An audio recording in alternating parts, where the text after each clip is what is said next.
Assalamualaikum warahmatullahi wabarakatuh. Perkenalkan, nama saya Selawati, kelas 10 TKJ SMK Nusantara Kota Bogor. Di sini saya akan menjelaskan tentang dampak sosial yang terjadi akibat COVID-19.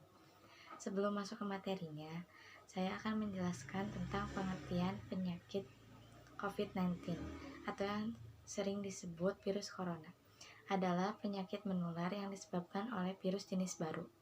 Virus ini menyebabkan penyakit saluran pernapasan dengan gejala seperti batuk, demam, dan pada kasus serius adalah pneumonia. Metode penyebaran virus corona atau COVID-19 adalah melalui kontak dengan orang yang terinfeksi saat mereka batuk atau bersin, atau melalui kontak dengan tetesan cairan lendir hidung orang yang terinfeksi. Pencegahan virus COVID-19, lakukan 5 hal ini. Yang pertama, cuci tangan lebih sering. Siku untuk menutup mulut saat batuk. Wajah jangan disentuh. Jaga jarak aman. Usahakan di rumah saja. Tetaplah berada di dalam rumah jika tidak ada kepentingan yang sangat mendesak. Jika keluar rumah harus gunakan masker. Nah, di sini saya membuat mind mapping tentang dampak sosial akibat terjadinya COVID-19. Dampak sosial akibat terjadinya COVID-19 berakibat pada pertumbuhan ekonomi Indonesia mengalami perlambatan karena berbagai faktor seperti penurunan kinerja ekspor-impor, konsumsi rumah tangga yang masih tumbuh tinggi, dan investasi yang tumbuh melambat. Sri Mulyani menyatakan ekonomi Indonesia bisa hanya tumbuh 2,5% atau bahkan 0% jika pandemi corona Indonesia tak segera diatasi.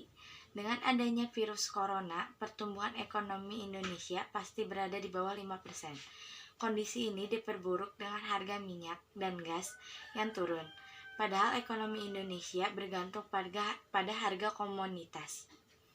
Pertumbuhan ekonomi juga berdampak pada ketidakpastian yang sangat tinggi dan menurunkan kinerja pasar keuangan global. Bima Yudhistira Adinegara mengatakan, Indonesia rentan terhadap krisis ekonomi.